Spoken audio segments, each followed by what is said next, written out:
धुरंधर ने 1780 करोड़ कमाए और बाहुबली ने 2400 करोड़। क्या लगता है ये सारा पैसा किसकी जेब में जाता है? और आपको क्या लगता है आप जो टिकट बाय करते हो उसमें से कितना हिस्सा किसके पास जाता है? क्योंकि पूरा कंसेप्ट आपको डिटेल में समझाता हूं। देखो सर, फिल्म इंडस्ट्री मेनली कुछ ही लोगों पे चलती है। जैसे पहला प्रोड्यूसर, ये अपने मोटा भाई है, इनके पास इतना सारा पैसा कि पूरी मूवी में सारा पैसा लगाने वाले व्यक्ति सिर्फ यही होते हैं। और दूसरा है डायरेक्टर, इस व्यक्ति के पास पैसा तो नहीं होता पर इसके पास स्किल्स होती है। इसको पता है कि मूवी मुझे शूट कैसे करनी है, कहां पे शूट करनी है और कौन सा एक्टर इस मूवी के लिए बेस्ट है। और इनके पास सारे इक्विपमेंट्स होते हैं और सारी टेक्निक्स को ये बहुत अच्छे से जानते हैं, जिसके बदले में कुछ मिनिमल सी फीस लेते हैं और हर डायरेक्टर की अपनी अलग अलग फीस होती है। तीसरा है डिस्ट्रीब्यूटर। मूवी कंप्लीट होने के बाद लोगों को दिखाना भी तो जरूरी है ना बहुत, तभी तो कमाई होगी। डिस्ट्रीब्यूटर का काम होता है किसी भी मूवी को किसी भी पर्टिकुलर एरिया के सारे थिएटर्स तक पहुंचाना, और हर एरिया के अलग अलग डिस्ट्रीब्यूटर्स होते हैं और कुछ एरिया में प्रोड्यूसर खुद डिस्ट्रीब्यूट करता है कमीशन बचाने के लिए। एंड सबसे इंपॉर्टेंट थिएटर होना। ये सब तो आप लोगों को पता ही है कि ये मूवी को डायरेक्ट ऑडियंस तक पहुंचाते हैं। तो मान लो अब आपके पास बहुत सारा पैसा और आप खुद की मूवी शूट करवाना चाहते हो, तो आप एक बढ़िया सा डायरेक्टर फाइंड करोगे,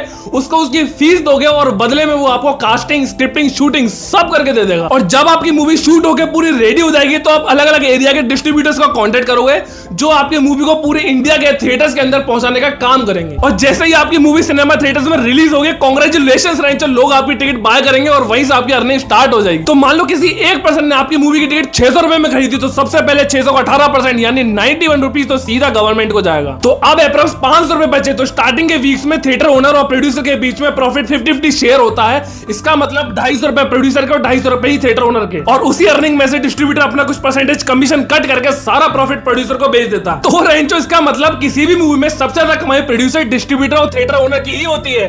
और आप लोग सच सच बताना, आपको कितनों को ये लगता था कि प्रोड्यूसर के पास सबसे ज्यादा कमाई डायरेक्टर की होती है? कमेंट में बताओ जल्दी, और ऐसी इंफॉर्मेशन के लिए भाई को सब्सक्राइब भी कर दो।